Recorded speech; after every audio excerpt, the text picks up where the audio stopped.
Hello everyone, কেমন আছো সবাই? আশা করছি সবাই খুব ভালো আছো। আমার নতুন একটি ভিডিওতে সকলকে ওয়েলকাম।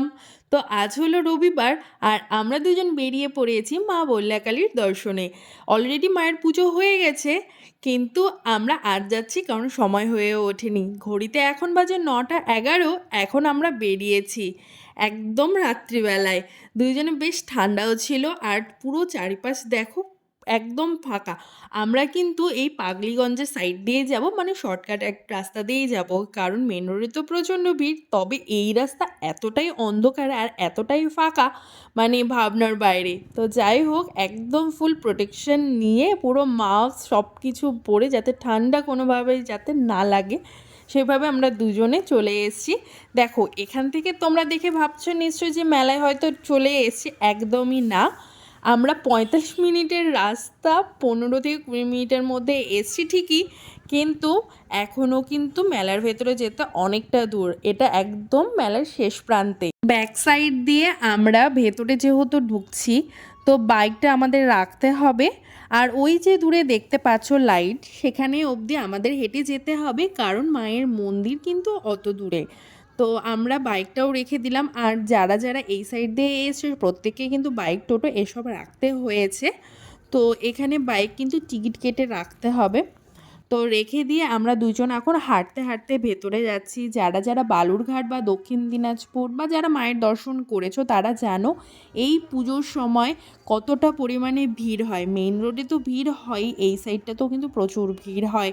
তো যারা আসনি বলবে একবার হলে মায়ের দর্শন করে যেও। আর অবশ্যই মায়ের দর্শন করাও কিন্তু ভাগ্যে থাকতে হয়। বিয়ের পর আমার সেকেন্ড টাইম, আমি এর আগেও কখনো আসিনি, বিয়ের পরই যা এসছি। কারণ আমার বাড়ি থেকে খুব বেশি না, অল্প একটু দূরেই এই মা বল্লাকালীর মন্দির। তো ভেতরে চলে এসে এবার ভোগ নিয়ে নিতে হবে। তোমরা কিন্তু মায়ের দর্শন দুভাবে করতে পারো, যেভাবে পাবলিক সবাই করছে সেভাবে করতে পারো, নয়তো তোমাদের ভিআইপি পাস নিয়ে ঢুকতে হবে। তো আমরা পাবলিক দর্শনই করব, মানে নর্মালি সবাই যেভাবে দর্শন করছে আর কি। কারণ ভিআইপি পাস করতে গেলে আগে থেকে টিকিট কাটতে হয়, অনেক রুলস প্রসিডিওর আছে, সেটা আমাদের জানা নেই।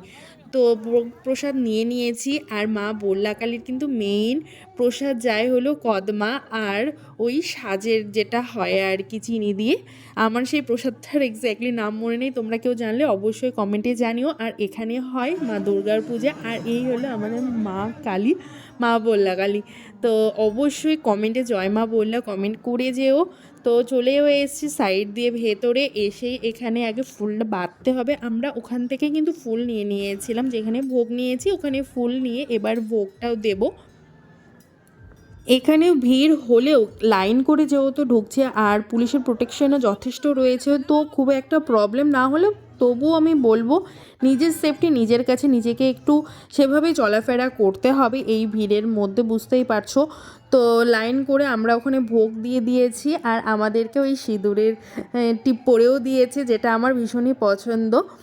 তো দিয়ে মায়ের দর্শন মন ভরে করে নিয়েছি। তোমরাও দর্শন করো আর কমেন্টে অবশ্যই জয় মা বললা কমেন্ট করো।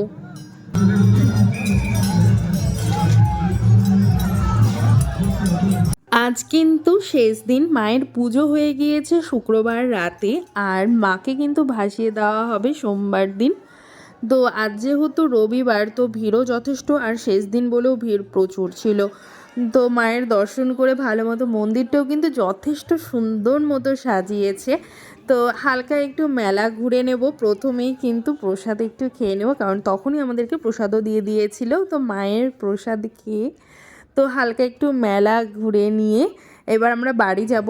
আর মেলাতে এলে কিনি বা না কিনি, যেহেতু ছোটোবেলায় একটা কেনার জেদ থাকে, বড় হয়ে গেলে সেটা প্রত্যেকের কারোরই থাকে না। তো একটু মেলা ঘুরে নিয়ে আবারও মায়ের দর্শন করে নিয়ে এখন আমরা বাড়ি চলে যাব। আর এখন ঘড়িতে বাজে ওই 10:30, 10:15 মতন। আর এখনও দেখো মানুষজন প্রচুর আসছে মানুষ এখনও, তাহলে বুঝতেই পারছো। আর এই মা কিন্তু প্রচণ্ড জাগ্রত, বলবো বালুরঘাটে এলে অবশ্যই একবার হলেও মায়ের দর্শন করে যেও। তারপর মেলায় যেহেতু এসছি, তো ঠান্ডার দিন কিছু না খেলে হয়, তো গরম গরম ভাপা পিঠে আর গরম গরম বাদাম ভাজা নিয়ে আমরা বাইকটাও নিয়ে নিয়েছি, কারণ টিকিট ছাড়া তো বাইক দেবে না, তো টিকিট দিয়ে বাইকটা নিয়ে নিয়েছি। নিয়ে এখন আমরা বাড়িতে চলে যাব। তো তোমরা কারা কারা মা বললার দর্শন করেছো অবশ্যই কমেন্ট করে যেও, কারা কারা এসেছিলে আর কবেই এসেছিলে সেটাও কিন্তু অবশ্যই কমেন্ট করে জানিও। আর এখন দেখো ঘড়িতে বাজে ওই 10টা 52, সেই টাইম আমরা মন্দির থেকে বেরিয়েছি আর বালুরঘাটে চলে এসেছি দেখো 11টা 12 বাজে এখন, মানে খুব তাড়াতাড়ি এসে, রাস্তাও কিন্তু বেশ ফাঁকাই ছিল। তো আজকের ভিডিওটা এতটুকুই, ভালো লাগলে অবশ্যই লাইক কমেন্ট করো, বাই।